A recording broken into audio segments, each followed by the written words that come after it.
All right, so we're going to be talking about public opinion and the role that it plays in constitutional democracies, such as the United States of America. Turns out public opinion also matters in autocracies, in places like Russia and China. It doesn't play as central a role in their politics for obvious reasons, but even in those situations, public opinion does make some difference to politics. Right, but in a constitutional democracy, we would expect public opinion to play an absolutely central role, and it does. All right, so I want to begin talking about the politics of public opinion by beginning in kind of a dark place, what I call the dark side of public opinion. I think it was Winston Churchill who once said that democracy is the worst possible form of governance, with the exception of the alternatives, which are even worse. Right, kind of a backhanded compliment, i.e., democracy is a very flawed approach to governance, but it's the best we've got. All right. So baggage, right? The baggage of putting public opinion at the center of our democracy. We have evidence from political science scholarship that the average American citizen is not terribly well informed about politics, doesn't know much about critical issues, doesn't necessarily know a lot about the positions of candidates when they're running for election. At that level of analysis, as a political scientist, is a little worrisome. And that's a reality. I would say that there's also evidence kind of at the macro level that the American public as a whole is reasonably well informed in kind of a basic way and mostly makes, reasonably solid choices most of the time. Oh.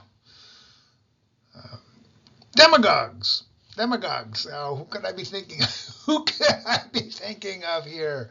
People who are really good at marketing themselves as a strong man, let's say, as someone who can solve all of our problems quickly with a big, beautiful bill, etc., etc. I can end the war in Ukraine, and even before I take office, I can end the war in Ukraine. I can end the war between Israel and the Palestinians in a day. Right? These outrageous promises that don't amount to really anything in terms of results, because they're very silly promises. But I think people, right, can be convinced. Hell of a marketer, man. Hell of a marketer. And in a democracy, right, that counts for a lot. It is what it is. But yeah, public opinion sometimes can be manipulated by extremely good demagogues. There's a long history of that. What we're dealing with now in some ways is nothing new. In other ways, it kind of is genuinely unique. So simultaneously unique and similar. And it's the nature of democracies, right? It is what it is. Related to that, right, the American public can be misinformed by perhaps cynical politicians, perhaps a cynical media. We know that, right, from what Fox News ended up doing. Right, they ended up settling to the tune of around $800 million, a lawsuit brought by, oh golly, what was the name of that? Dominion Voting Systems, or Dominion Voting Machines. Right, because Fox News, after the 2020 presidential election, had said that voting machines made by Smartmatic and Dominion were switching votes from, who would it have been? Switching votes from Trump to Biden, right? Because that's what their audience wanted to hear. That's what Trump wanted to hear. Right? So they're like, well, we'll do it, right? Bottom line, it'll serve our company, our viewership, our stock price, and they got caught, right? I always forget what the precisely correct legal term is. It's either defamation, libel, or slander. They're all in the same bucket, right? When you say untrue things about someone or something that you know to be untrue, but you say it anyway, and it damages them economically, you might be on the hook. You might be on the hook, because that's not protected speech. Right? So Fox got caught. and they settled with Dominion for around $800 million. They're facing an even bigger lawsuit, north of $2 billion from Smartmatic. I don't know where that is. I assume they'll settle that as well. And there's some other media outlets on that side of the spectrum, shall we say, who are facing similar lawsuits from both of those companies.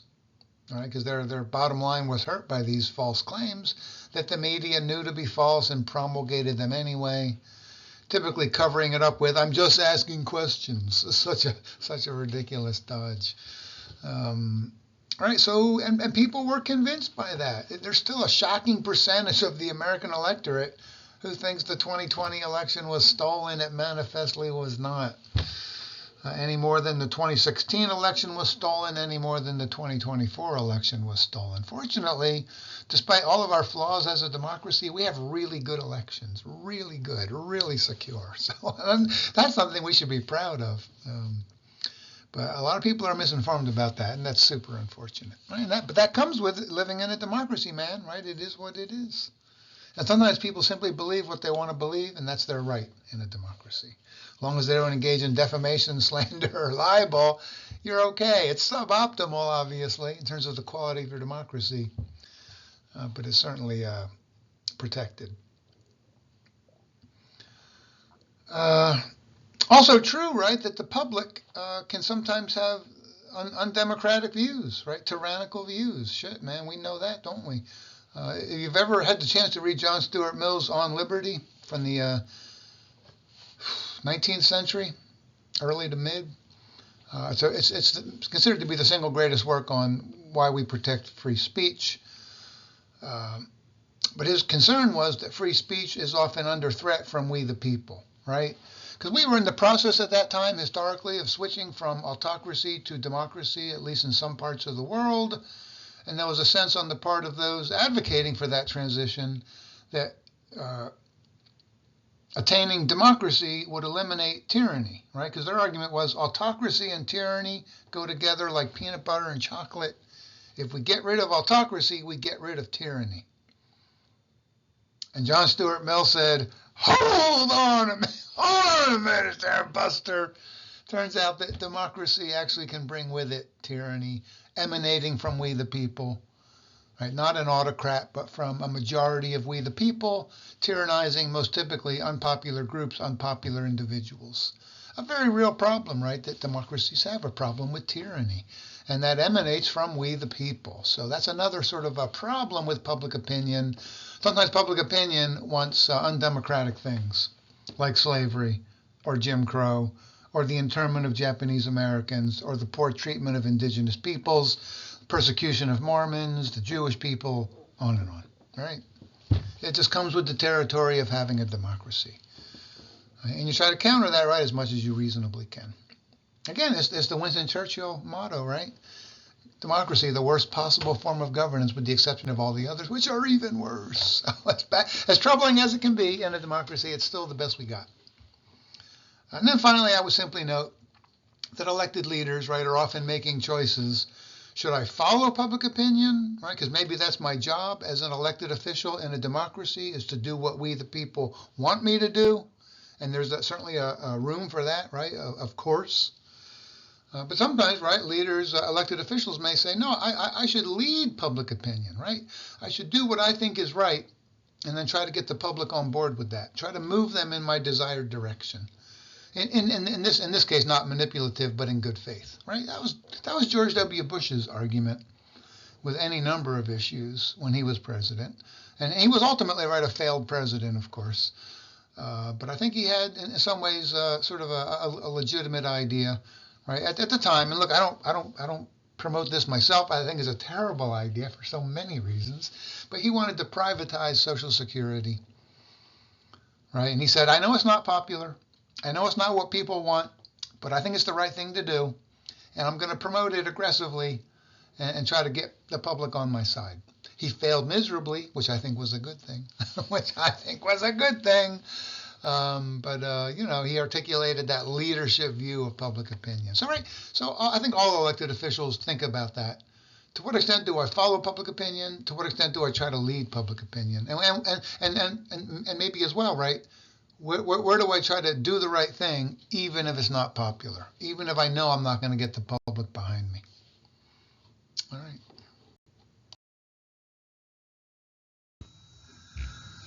All right. So we know that public opinion matters in a democracy. We saw some great examples throughout American history of elected leaders recognizing that and trying to shape it in their preferred direction. So that's one thing, right, to talk about. But another thing is, how do we know what public opinion is on a mass scale? How do we know what the American public is thinking about abortion, affirmative action, who they're going to vote for in the next election? Right? How do we know that? Well, we don't know it perfectly, right? But we can make some very good educated guesses. How do we do that? Public opinion polling. All right, polling. It's often lambasted by critics, and some of that's deserved, but it's the best thing we have, right? What other alternatives do we have to figuring out mass public opinion? There are no alternatives. And what are you going to do? I talk to my friends, and this is what they think, therefore that's what America thinks? Well, that's ridiculous. I just have a feel that this is how Americans think. Well, what do you mean you have a feel? We need data, right? As a political scientist, we need data to support claims about what is public opinion. And polling is the best we have. It's far from perfect, but it's the best we have. All right. So how do you go about doing a good poll on either an election or an issue? It's called random sampling or probability sampling, as our text identifies it. Right? You try to randomly choose people across the country so that there's no biases, right? You don't want too many men or too many women or too many white people or too many Latinos or too many people of the Jewish faith or the Catholic faith. You want to get a random sampling, right, that represents a cross, what would you call that? Damn it, I can't remember what it's called. But yeah, you want a good sample of the diversity of America. Best way to do that is make it a random process. So everyone's got the same probability of being selected for a poll. You typically need around 1,000 respondents for a quality result. Some polling firms will go a little lower. If you go lower, you have more error probability. And if you go a little higher, you get a little more accurate, but not a lot more accurate. And the higher you go, the more expensive it is.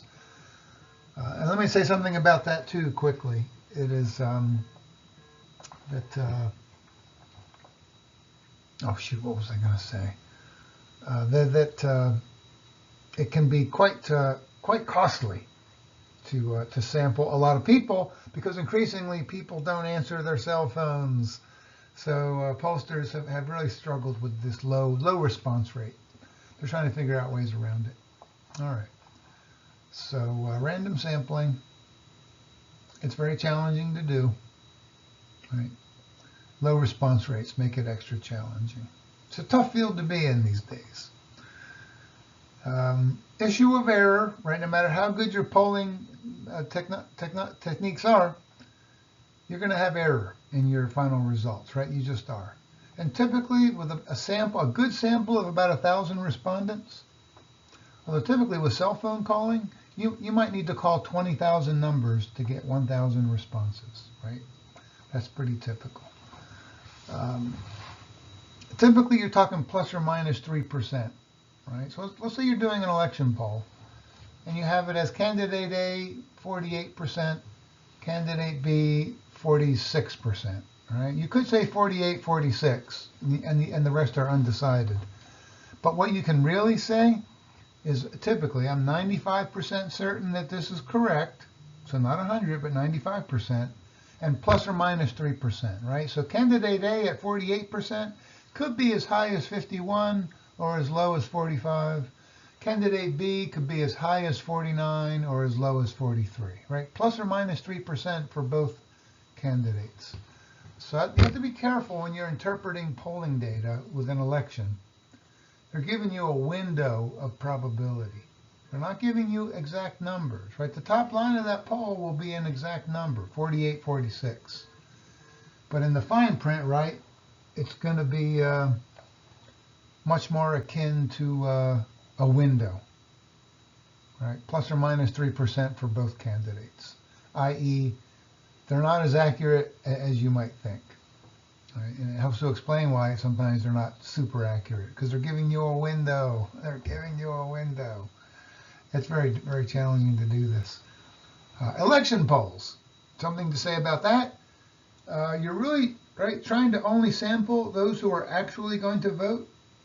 You don't want to be sampling people who say they're going to vote but don't. So you're trying to figure that out, right, when you're doing an election poll. I only want to get responses from people who are actually going to vote. Can you ever be sure of that? No, you can never be sure, right? You're trying to predict a future behavior.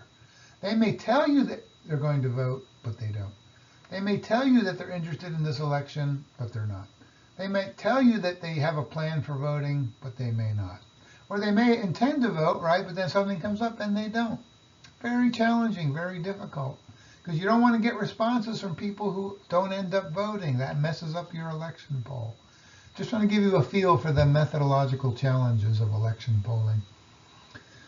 Another thing about election polling to note here is you do have at least, right, a standard against which to measure the quality of your work. Right? If you predict end of the election season that candidate A is going to win by 3 points, we can test that, right, by the actual result. So we have a standard to measure the quality of election polling, the final result. Is it close to what you had predicted? That's the beauty of election polling. And that's why typically with election polling, you don't need to know who's sponsoring the poll necessarily, right, because their generic incentive is to be accurate. Because if you're consistently inaccurate with your predictions about an election result, you lose credibility, right? You lose those who are going to take your poll seriously anymore.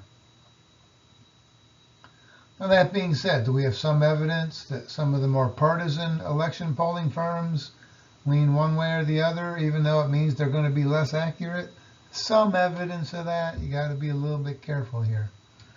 But generally, there's a standard against which we can measure these to figure out which ones are reliable and which ones are not. And then there's issue polling, which is much trickier, right? With issue polling, do you support or oppose abortion? Do you support or oppose the death penalty or affirmative action? On those sorts of issues, right, you don't have a way to check the accuracy of those numbers, of that data, right? You really don't. So issue polling can be a little more sort of caveat emptor for the consumer. Because oftentimes issue polling might be done by an advocacy group that's trying to promote either access to abortion or limits on abortion, right? They may be pro-affirmative action or anti-affirmative action. They might be pro-death penalty or anti-death penalty. So they might do issue polling, right, to figure out where the American public is on some of these issues, but they may ask the questions in a way that's designed to lead the respondent to a certain outcome. You may say, do you support affirmative action given that it's an effort to create a more level playing field for everybody? Right? If you ask it that way, a lot of people are going to go, yes, I support that affirmative action. Heck yes, I want an equal playing field for everybody. That's one way to think about it, right? Or if you're against affirmative action, your group is against affirmative action, you may say, do you support affirmative action given that it means discriminating against various groups based on their race? People are going to say, no, I can't stand affirmative action. I hate that stuff. Discrimination. Terrible. But you also might think of affirmative action in that way, right? So you got to be a little bit careful when you're looking at issue polling. Who's sponsoring the poll? Is it an advocacy group? And if it is, did they use fair wording? Was their wording relatively neutral? Right? Or are they leading the respondent to give a certain response? So there you really do want to know who's sponsoring the poll, and you want to look at how they worded the questions.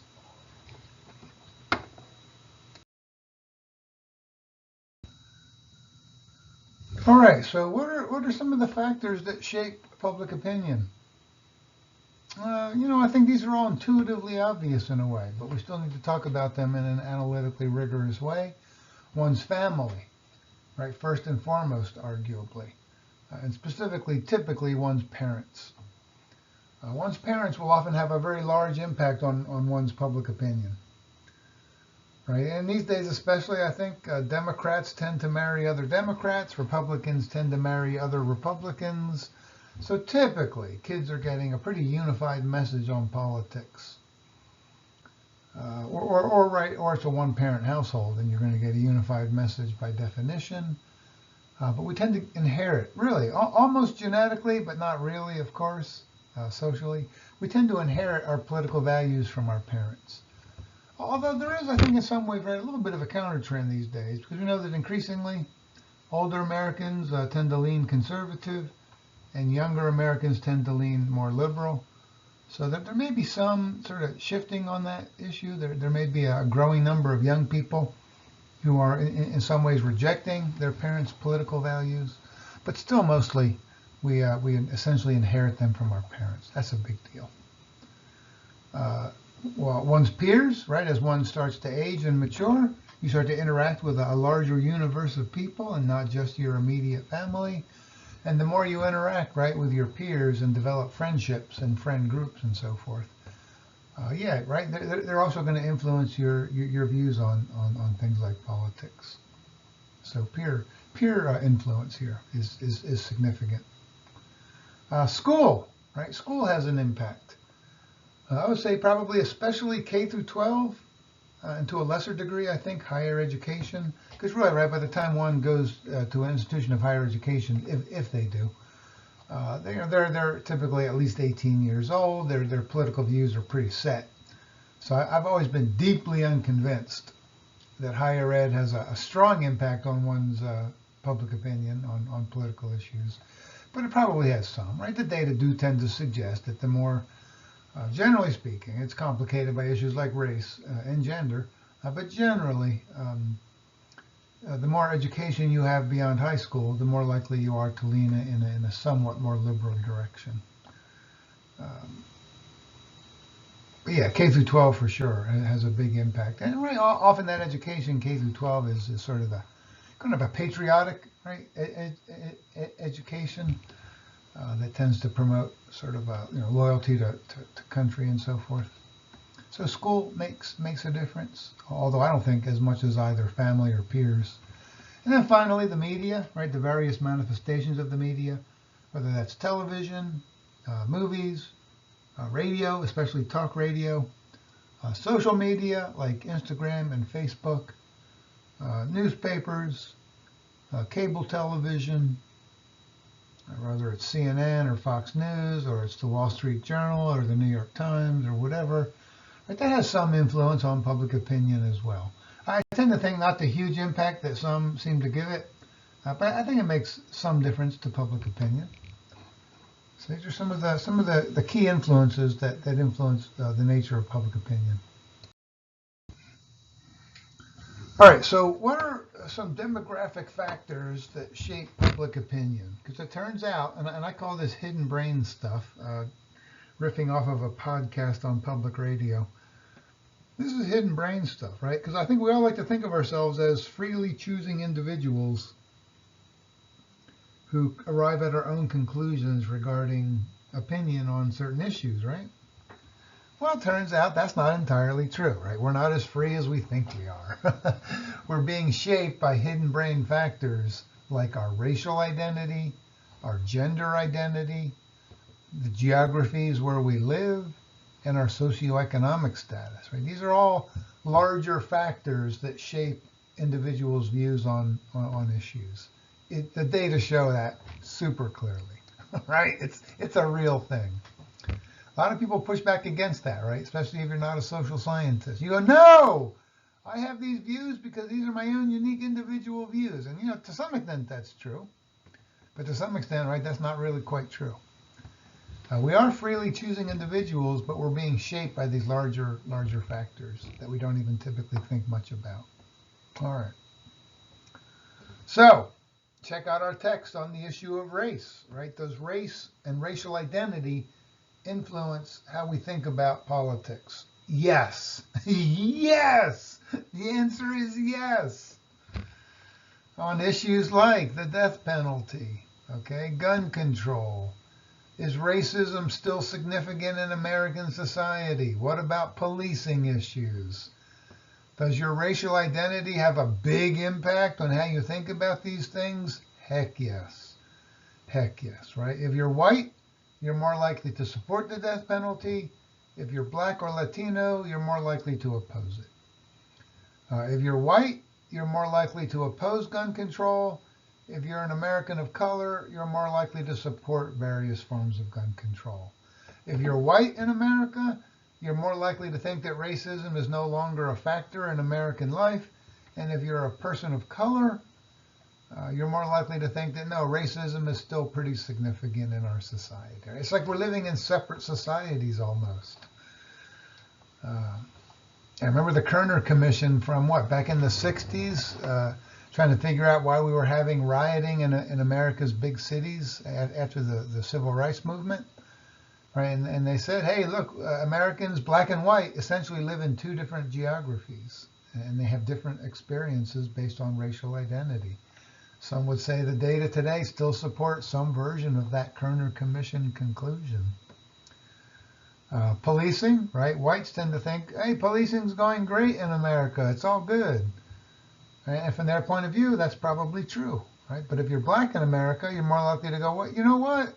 Policing is complicated, right? So sometimes it's great and super effective, and sometimes it breaks down and it's abusive. All right, so we know then from the data there are some pretty significant racial gaps on these issues. And if you're white in America, right, you're more likely to vote Republican. And if you're a person of color, you're much more likely to vote Democratic. Big differences there. Racial identity matters. It just does. Gender. Gender doesn't matter as much. Here we're talking about kind of the basic men-women thing. Not as big a factor as race for sure, but it still matters. It still influences public opinion. Men tend to be more supportive of Donald Trump, more supportive of Republican candidates, more conservative. Women tend to be less supportive of Donald Trump, less Republican, less conservative, generally speaking. The gaps are not huge, but they're significant. They matter. All right, so gender matters in those ways. Socioeconomic status, although this quickly gets super complicated, and this is not a course on sociology or an upper-level course on political science, so I'll try to keep it as simple as possible. In general, right, the higher your education, the higher your income, the more prestigious your occupation, tends to make you more Republican, a bit more conservative. If you have lower levels of education, lower income, and a less prestigious occupation, you tend to be a Democratic, tend to vote Democratic. But race can complicate that narrative. And in the age of Trump, even more so. Right? Because what's been happening in recent election cycles, increasingly, you're getting the white working class, right, who increasingly are voting for Donald Trump and similar candidates, right, arguably based on racial factors and not on questions about education or occupation. So that's been, in some ways, right, some of the genius of Donald Trump has been his ability to disrupt the standard narrative that if you have a lower level of education and are lower on the occupational hierarchy, you're more likely to vote Democratic, right? He's gotten whites with limited education and low occupational prestige to vote Republican. That's been one of the secrets to some of his success when he's had success. So race can complicate some of these more standard narratives about socioeconomic status and your politics. And finally, geography matters. This will shock no one. Americans who live in urban areas tend to be Democratic, tend to vote for Democrats. That hardly needs emphasis. Those living in rural areas and small towns tend to be Republican, and the suburbs can be pretty divided, pretty 50-50. A lot of our political battles these days are in some ways fought in suburban geographies to determine who's going to win an election. And I would say there too, right, we don't want to paint with too broad a brush. What kind of suburb are you talking about? Let's use Las Vegas as an example. Are you talking about the Near East Side, Sunrise Manor, right, directly adjacent to downtown Las Vegas, leaning towards North Las Vegas? That's a suburb, right? But it's an older suburb. It's a close-in inner ring suburb, and there's a lot, right? A lot of people of color living in Sunrise Manor, particularly Latinos who tend, and this in this case, working class Latinos, right? So Sunrise Manor is a suburb, but it tends to be, Democratic pretty heavily. And then you got, right, what are known as outer ring, newer, or even island suburbs, places like Lake Las Vegas or Anthem, or big chunks of Summerlin, right? They're also suburbs, but they're way different than Sunrise Manor, right? They're much newer, much more affluent, much whiter, and they tend to be more distant from the inner city. They tend to be Republican. Right, so with suburbs, I think if you aggregate all the suburbs in America, it's pretty 50-50, Democrat, Republican, but you do see some patterns within that broad narrative. What kind of suburb is it, right? If it's this kind, it's going to be more Democratic. If it's that kind, it's going to be more Republican.